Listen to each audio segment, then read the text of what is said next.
दोस्तों अगर आप भी शुभमन गिल को खतरनाक खिलाड़ी मानते हैं तो हमारी इस वीडियो को लाइक जरूर कीजिएगा। दोस्तों शुभमन गिल ने शाकिब अल हसन को मारा ऐसा छक्का, सदमे में आ गए बांग्लादेशी कप्तान। गेंदबाजों की मदद कर पिच पर गिल के खौफनाक छक्के को देखकर दहल उठा बांग्लादेश का दिल। तो आखिर कैसे गिल ने गेंद को 100 मीटर से भी दूर फेंक कर उड़ाए शाकिब अल हसन के परखच्चे, उसका पूरा वीडियो हम आपको दिखाएंगे। लेकिन उससे पहले आप सभी को क्या लगता है कि शुभमन गिल और रोहित शर्मा और केएल राहुल में कौन है सबसे बेहतरीन ओपनर बल्लेबाज? कमेंट करके बताइए। दोस्तों भारत और बांग्लादेश के बीच में खेले जा रहे दूसरे टेस्ट मैच में टॉस जीतकर बल्लेबाजी करना बांग्लादेश को भारी पड़ गया। भारतीय गेंदबाजों ने अपना कहर बरपाते हुए उनकी पूरी की पूरी पारी को महज 227 रनों पर समेट दिया। लेकिन गेंदबाजों के बाद अब बारी थी बल्लेबाजों की। हालांकि ये पिच गेंदबाजों के लिए बहुत मददगार है, लेकिन यहाँ पर जहां शुभमन गिल जैसे धाकड़ बल्लेबाज हों वहां गेंदबाजों की शामत आना तो निश्चित होता है। जी हाँ दोस्तों, कुछ ऐसा ही नजारा देखने को मिला ढाका के इस मैदान पर, जहां उन्होंने अपनी पारी की शुरुआत ही तस्कीन अहमद के खिलाफ तूफानी चौका लगाकर की और वहीं पारी का 6वां ओवर लेकर आए शाकिब अल हसन की आखिरी गेंद पर गिल ने इतना दर्शनीय छक्का लगाया जिसको देखकर हर किसी की आंखें फटी की फटी रह गईं। और आपको बता दें कि शाकिब की फुल लेंथ गेंद पर शुभमन गिल ने आगे बढ़कर उन्हें शाकिब के सर के ऊपर से 90 मीटर दूर फेंक दिया। और इसे देखकर बांग्लादेशी कप्तान का तो मुंह खुला का खुला रह गया और वहीं पर पूरे का पूरा स्टेडियम हैरान हो गया कि आखिरकार शुभमन गिल ने ये कैसे कर दिया। उनके इस छक्के पर पूरा भारतीय ड्रेसिंग रूम भी उनके लिए तालियां बजाता हुआ दिखाई दिया, क्योंकि उन्होंने कारनामा ही ऐसा किया था। जी हाँ दोस्तों, शुभमन गिल ने 20 गेंदों पर 14 रनों की अपनी पारी में एक चौका और एक छक्का जड़ दिया था और दिन का खेल समाप्त होने तक भारतीय टीम का स्कोर 19 रनों तक पहुंचा दिया था। दोस्तों भारत और बांग्लादेश के बीच दूसरे टेस्ट मैच में जबरदस्त घमासान हुआ, जिसमें ढाका के शेरे बांग्ला स्टेडियम में टॉस बांग्लादेश के पक्ष में गिरा और बांग्लादेशी कप्तान शाकिब अल हसन ने टॉस जीतकर भारतीय टीम को गेंदबाजी का न्योता देते हुए बल्लेबाजी चुनी। लेकिन जब केएल राहुल ने दूसरे टेस्ट के लिए भारतीय टीम का ऐलान किया तो दर्शक और क्रिकेट प्रेमी दंग रह गए, क्योंकि पिछले मैच में 8 विकेट लेकर मैन ऑफ द मैच जीतने वाले कुलदीप यादव को इस मैच में खेलने का मौका नहीं दिया गया, बल्कि उनकी जगह 12 साल बाद टीम में वापसी करने वाले जयदेव उनादकट को इतने लंबे समय बाद भारतीय टीम में शामिल किया गया है। दोस्तों संतू के साथ पिछले मैच में शतकवीर जाकिर हसन बांग्लादेश के लिए पारी की शुरुआत करने आते हैं। पहला ओवर लेकर आए मोहम्मद सिराज को संतू ने विकेट के सामने तीर की तरह सीधा चौका लगाकर अपने साथ साथ बांग्लादेश के रनों का खाता इन दोनों बल्लेबाजों ने संभल कर पारी को संभालते हुए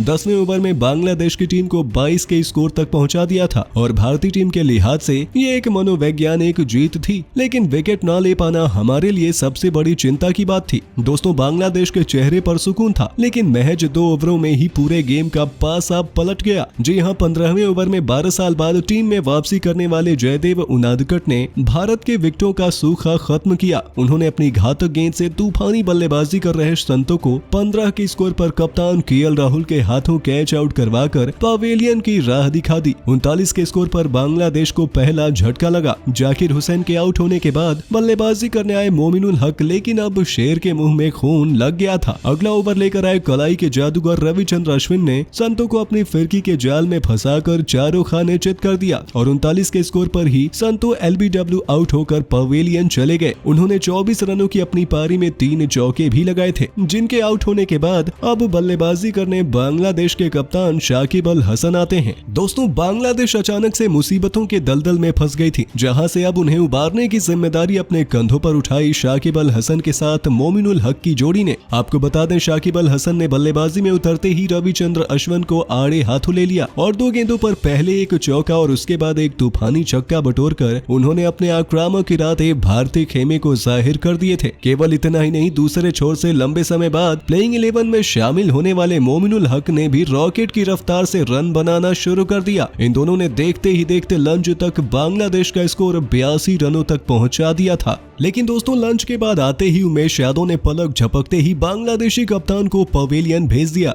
जी हां, लंच के बाद पहली गेंद पर बांग्लादेशी कप्तान कवर पर खड़े चेतेश्वर पुजारा को अपना कैच थमा बैठे और महज 16 रन बनाकर अपनी टीम को बीच मझधार में छोड़कर पवेलियन चले गए। उनके इस विकेट पर भारतीय टीम ने जोरदार जश्न मनाकर जाहिर किया कि अब वो इस मुकाबले में शिकंजा कसने के लिए पूरी तरीके से तैयार हैं। शाकिब अल हसन के आउट होने के बाद मुशफिकुर रहीम बल्लेबाजी के लिए आते हैं और उन्होंने एक के बाद एक 2 चौके जड़कर जयदेव उनादकट की हालत खराब कर दी थी। ऐसा लगा कि बांग्लादेश ने वापसी का बिगुल बजा दिया है। 40वें ओवर में ही बांग्लादेश ने 130 रनों का आंकड़ा भी पार कर लिया था। पर दोस्तों तभी आते हैं उनादकट और तूफानी बल्लेबाजी कर रहे मुशफिकुर रहीम को चलता कर बांग्लादेशी बल्लेबाजी की कमर तोड़ देते हैं। जी हाँ दोस्तों, मुशफिकुर रहीम 5 चौके की बदौलत 26 रन बनाकर पवेलियन लौटे, जिनका बेहतरीन कैच विकेटकीपर ऋषभ पंत ने लपका। उनके विकेट के बाद बल्लेबाजी करने आए लिटन दास। ये दोनों बांग्लादेश की आखिरी उम्मीद थी, लेकिन अब बांग्लादेश की पारी ताश के पत्तों की तरह बिखर चुकी थी, जहां भारतीय गेंदबाजों के सामने अब उनका सबसे बड़ा बल्लेबाज भी टिक पाने में नाकाम साबित हो रहा था। जी हाँ दोस्तों, आपको बता दें लिटन दास के साथ मोमिनुल हक ने ताबड़तोड़ बल्लेबाजी की और बांग्लादेश का स्कोर तूफानी रफ्तार से आगे बढ़ाना शुरू कर दिया। मोमिनुल हक महज 78 गेंदों पर अपना अर्धशतक पूरा कर चुके थे, लेकिन तभी बांग्लादेश को एक और करारा झटका लगता है और 26 गेंदों पर 25 रन बनाकर लिटन दास रविचंद्रन अश्विन का शिकार होकर पवेलियन लौट जाते हैं। और इसी के साथ भारतीय गेंदबाजों ने बांग्लादेश की आधी टीम समेटकर इस मैच पर पूरी तरह से शिकंजा कस लिया था और देखते ही देखते चाहे तो बांग्लादेश की टीम महज 184 रन ही बना पाई थी। भारतीय टीम ने जश्न का माहौल था और दोस्तों इसमें 4 चांद लगाते हुए चाय के बाद वापसी करते ही उमेश यादव ने एक साथ 2 बड़े विकेट चटकाकर बांग्लादेश की रीढ़ की हड्डी तोड़ दी।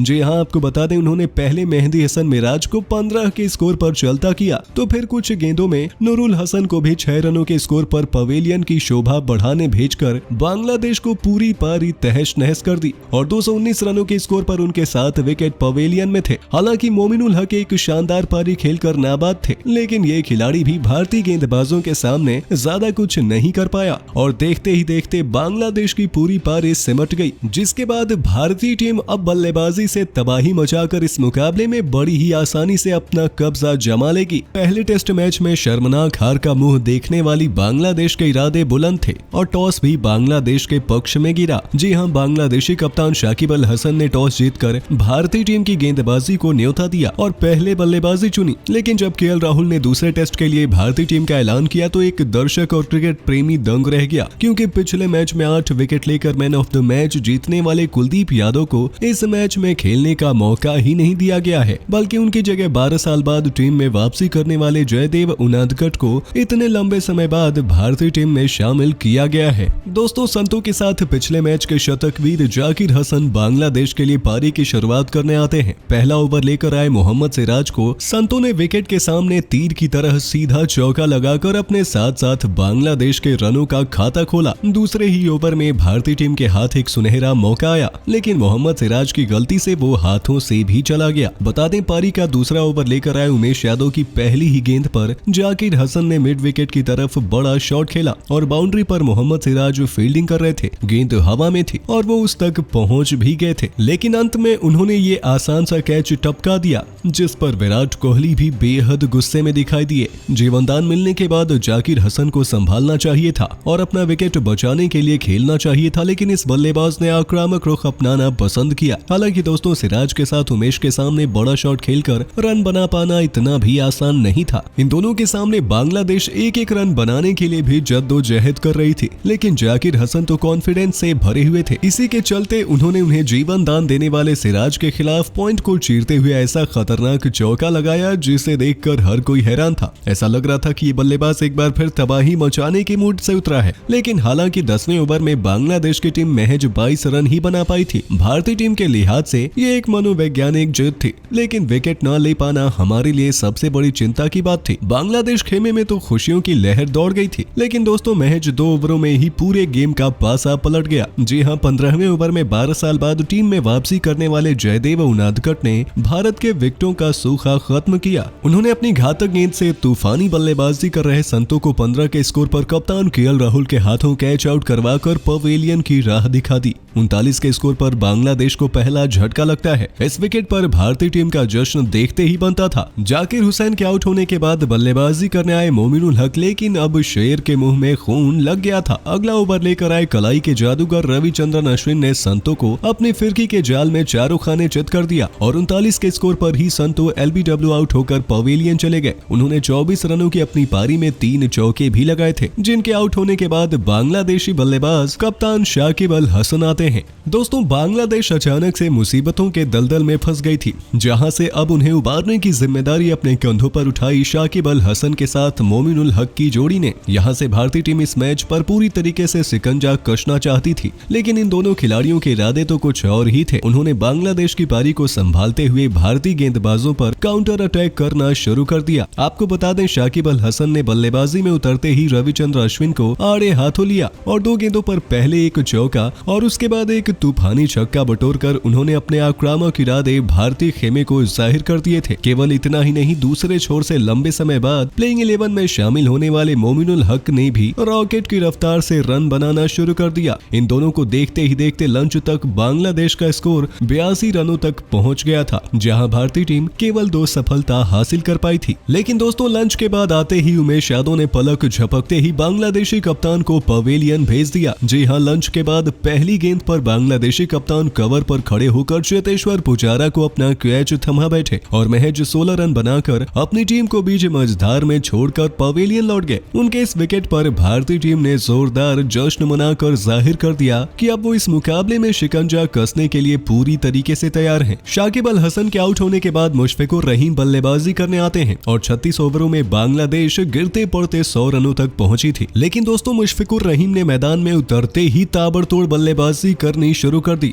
और रविचंद्र अश्विन को अपने आगोश में लेकर लगातार 3 गेंदों पर 3 चौके जड़कर उन्होंने भारतीय गेंदबाजी आक्रमण को तहस नहस कर दिया था, जिनका साथ निभाते हुए मोमिनुल हक ने भी एक के बाद एक 2 चौके जड़कर जयदेव उनादकट की हालत खराब कर दी। ऐसा लगा कि बांग्लादेश ने वापसी का बिगुल बजा दिया है। 40वें ओवर में ही बांग्लादेश ने 130 रनों का आंकड़ा पार कर लिया था। पर दोस्तों, तभी आते हैं जयदेव उनादकट और तूफानी बल्लेबाजी कर रहे मुशफिकुर रहीम को चलता कर बांग्लादेशी बल्लेबाजी की कमर तोड़ देते हैं। मुशफिकुर रहीम 5 चौके की बदौलत 26 रन बनाकर पवेलियन लौटे, जिनका बेहतरीन catch wicket keeper Rishabh Pant ने लपका था। उनके विकेट के बाद बल्लेबाजी करने आए लिटन दास, ये दोनों बांग्लादेश की आखिरी उम्मीद थी, जहां मोमिनुल हक 46 रन बनाकर अपने अर्धशतक की ओर तूफानी रफ्तार से बढ़ रहे थे। टॉप ऑर्डर के बल्लेबाज लिटन दास लोअर ऑर्डर में खेलने आए थे। बांग्लादेश के अभी से पसीने छूट गए थे, क्योंकि पहली पारी में अब उनका 200 रनों तक पहुंचना भी नामुमकिन लग रहा था। और दोस्तों, जिस तरीके से गेंदबाजी हो रही है, ये कहना गलत नहीं होगा कि भारतीय गेंदबाजों के सामने अब बांग्लादेश की पारी ज्यादा नहीं चलने वाली है। शुरू हो चुका है दूसरे टेस्ट मैच का घमासान,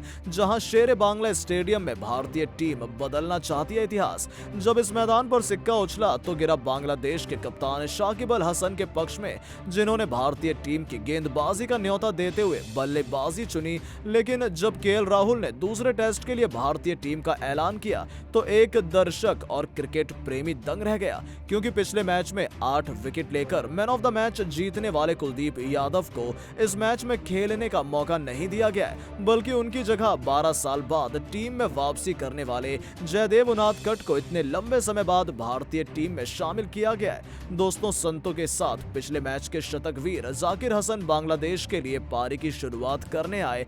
पहला ओवर लेकर आए मोहम्मद सिराज, तो संतों ने विकेट के सामने तीर की तरह सीधा चौका लगाकर अपने साथ साथ बांग्लादेश के रनों का खाता खोला। दूसरे ही ओवर में भारतीय टीम के हाथ एक सुनहरा मौका आया, लेकिन मोहम्मद सिराज की गलती से वो मौका भी हाथ से निकल गया। बता दें कि पारी का दूसरा ओवर लेकर आए उमेश यादव की पहली ही गेंद पर जाकिर हसन ने मिड विकेट की तरफ शॉट खेला। बाउंड्री पर मोहम्मद सिराज फील्डिंग कर रहे थे, गेंद हवा में थी और वो उस तक पहुंच भी गए थे। गेंद उनके हाथों में थी, लेकिन अंत में उन्होंने ये आसान सा कैच टपका दिया, जिस पर विराट कोहली भी बेहद गुस्से में दिखाई दिए। जी हाँ दोस्तों, सिराज ने बांग्लादेश को शुरू में ही पीछे छोड़ने का एक बहुत बेहतरीन मौका अपने हाथों से जाने दिया। उसके बाद वो खुद को चोटिल करके बैठ गए।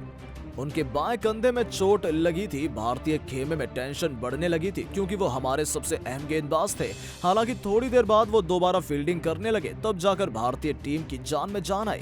जीवनदान मिलने के बाद जाकिर हसन को संभलना चाहिए था और अपना विकेट बचाने के लिए खेलना चाहिए था, लेकिन इस बल्लेबाज ने आक्रामक रुख अपनाना पसंद किया। हालांकि दोस्तों, सिराज के साथ उमेश के सामने बड़े शॉट खेलकर रन बना पाना इतना भी आसान नहीं था, क्योंकि इन दोनों के सामने बांग्लादेश से 1 रन बनाने के के लिए भी जद्दोजहद करनी पड़ी थी, लेकिन जाकिर हसन तो कॉन्फिडेंस से भरे हुए थे। इसी के चलते उन्होंने उन्हें जीवन दान देने वाले सिराज के खिलाफ पॉइंट को चीरते हुए ऐसा खतरनाक चौका लगाया जिसे देख हर कोई हैरान था। ऐसा लग रहा है कि ये बल्लेबाज एक बार फिर तबाही मचाने के मूड में उतरा है, लेकिन असली आग तो भारतीय गेंदबाज उगल रहे थे। कई बार विकेट चटकाने का मौका भी मिला, लेकिन भारतीय टीम को उसमें सफलता नहीं मिल पाई।